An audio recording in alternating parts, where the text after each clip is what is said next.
Tu réalises pas à quel point cette semaine, tout peut changer pour Bitcoin. Mercredi, on a la Fed qui annonce sa décision.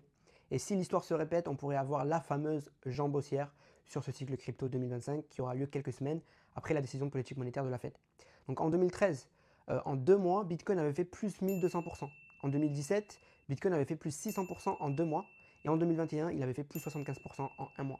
Donc on se rend compte que les retours, bien sûr, sont de moins en moins élevés. Mais en tout cas, il y a une dernière poussée qui a lieu à chaque fois à la fin du cycle, juste avant le bear market. Donc aujourd'hui, il y a un support clé qui est à tenir sur Bitcoin un petit peu plus bas, c'est 113 000 dollars. Et la résistance à franchir, c'est 117 500 dollars pour ensuite aller sur celle de 124 000 dollars. Et on vise le top du cycle autour de 140 000 dollars. En tout cas, la configuration actuelle est déjà bien meilleure que celle de la semaine dernière. Et on voit toujours du côté des ETF qu'il y a toujours des entrées massives, donc c'est-à-dire 2,3 milliards de dollars la semaine dernière sur Bitcoin.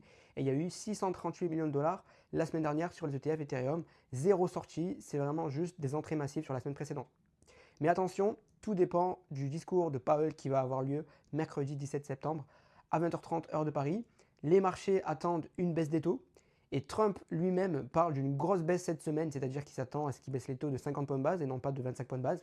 En tout cas, un discours trop pessimiste de la part de Powell et ça pourrait briser la tendance haussière en ce moment et provoquer un gros sell de news. Pour autant, je reste toujours extrêmement confiant pour le mois d'octobre et que même si on corrige après le meeting de la Fed sur fin septembre, ça ne veut pas dire que le cycle est terminé et qu'on n'aura pas la dernière jambe haussière. Donc qu'est-ce qu'il faut faire en ce moment concrètement? Je vois que c'est flou pour beaucoup de personnes. Je pense qu'il faut s'attendre à une hausse potentielle sur Bitcoin de plus 30 à plus 40% et donc une hausse 2 à 3 fois plus grosse sur les altcoins.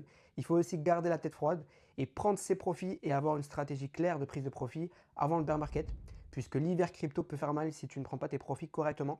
Et rappelle-toi, le but ce n'est pas de vendre au plus haut possible, le but c'est de sortir gagnant de ce cycle avec du cash dans la poche qui sera prêt à réinvestir en bear market. En tout cas, je te recommande de rester à l'affût par rapport à toute l'actualité crypto puisque on est sur une phase critique du cycle. Et donc, je te recommande de rejoindre mon groupe Telegram où je te partage toutes les infos crypto chaque jour en temps réel. Et surtout, je te fais des messages vocaux pour te donner mes conseils d'investisseurs crypto depuis 2018. On est plus de 8400 personnes dans ce groupe, donc si tu veux rejoindre, le lien se trouve dans ma bio, c'est 100% gratuit et je te dis à bientôt.